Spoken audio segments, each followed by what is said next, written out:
করছি আমার স্বরচিত কবিতা আমাদের সুধানগর।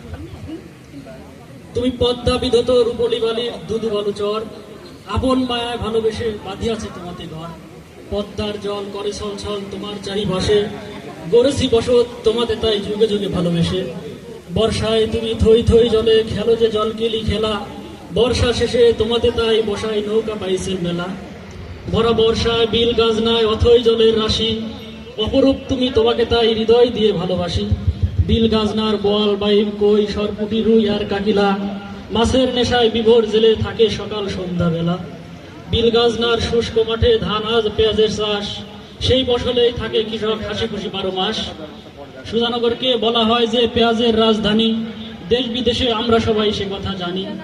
আউশ আমন ইরি আর পোড়া বড় ধান, ফলিয়ে কৃষক খেয়ে পরে বাঁচায় যে প্রাণ।